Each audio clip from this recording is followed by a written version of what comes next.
Greetings from the Black Hills of Dakota Territory, United States of America. Stan Gibilisco here. I'd like to just offer a little bit of comment about the good and the bad aspects of e-books, electronic books.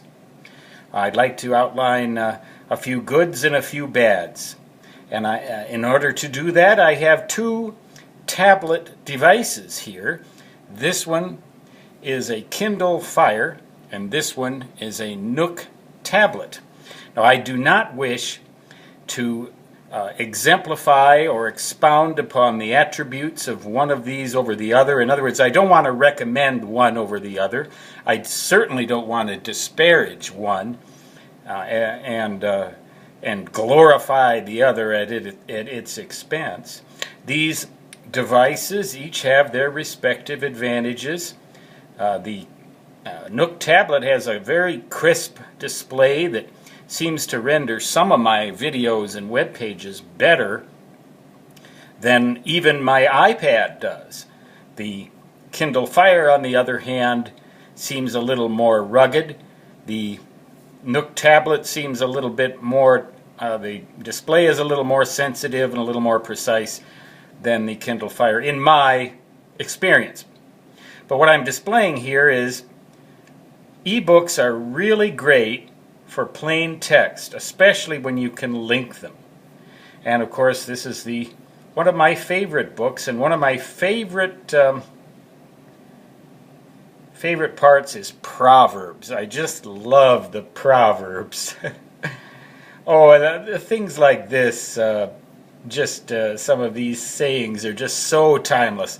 But look how easy to read this is, and I have it adjusted for white type on black background. You can change the font, the size, the background, and everything, and make it really easy to read. If you want to go to the web, you hit the bottom here, you hit home, you hit web. I have my tablet site on here. You can go to videos, for example.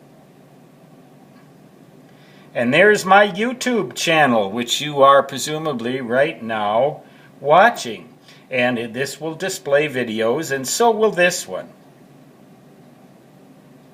And then, sometimes you have to remove some of these things. Once you have a book on there, it'll go back to the same spot. Very, very user-friendly. In fact, I prefer to read books, plain text books, on the Kindle Fire, or on the Nook tablet, or even on the iPad.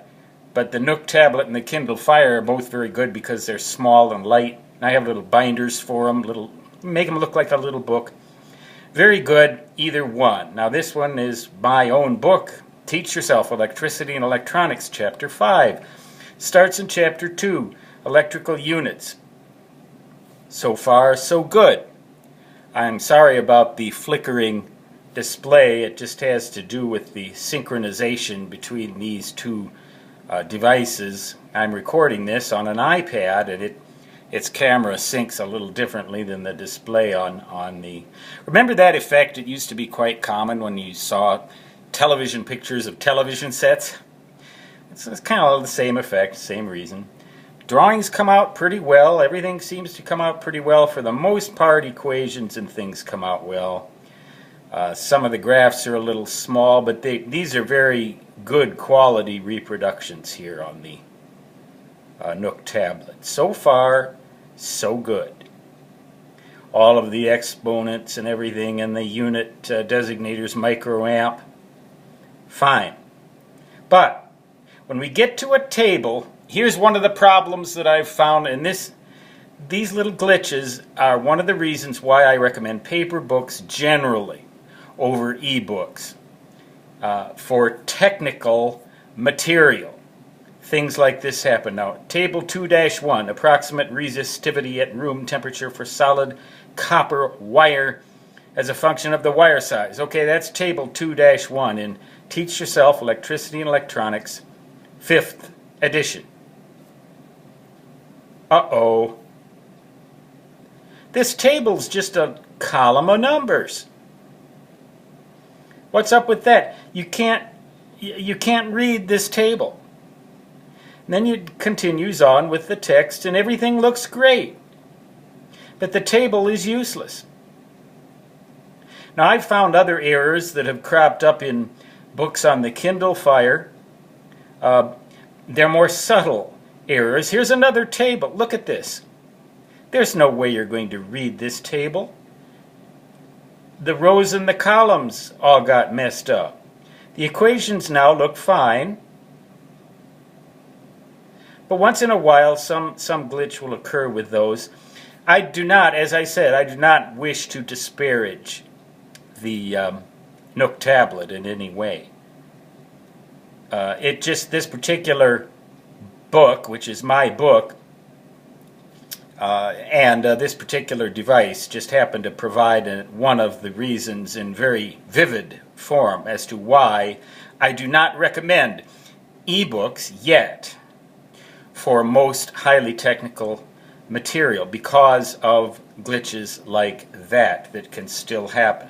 With plain text like the Holy Bible, little glitches, you might find an orphaned word like this. Or is that a widow? I forget. One of them's a widow, and the one left alone at the top, I believe, is one of them, and one left starting all alone down at the bottom of a page is another one. That kind of stuff seems to happen a lot in these ebooks, but they're not really bothersome. There's another one. Kind of goofy. One line at the bottom like that, it's kind of not recommended. And paper books, they used to pay attention to that when they did production. Whoever does the production of ebooks of my work, apparently McGraw-Hill and I don't have full control over what they do. And I've seen some disparaging reviews of a couple of my books based on the poor quality of the ebook. And I'm really sorry that happened. I hope you can return it and get your money back. But there's nothing that I personally can do. I took great pains to make sure that the paper-bound book was as accurate as I could possibly get it. But to try and go through all these ebooks, all the different devices and platforms they're going to come out on, and try and proofread all of those, impossible. Impossible. And even so, stuff like this could probably still get through occasionally anyway. I regret this. I'm sorry about this. But and believe me, I'm sorry. Sorry for you and sorry for me. But there's really very little at this time I can do about it. And I talked about this kind of thing to a local radio show, technical radio show. I called in and warned them, you got to be careful with ebooks and technical material. And their response was, well, I hate to say this, but that's progress. And although I was tempted, and although I should have said this in retrospect, I didn't think of it. I should have said, well, if that's progress, I'd hate to see what perfection looks like. Stan Gibilisco signing off. Once again, I do not wish to disparage either of these devices or glorify either at the expense of or to the benefit of either one of them. I like them both. Stan Gibilisco signing off from the Black Hills of Dakota Territory, United States of America. Until next time, so long.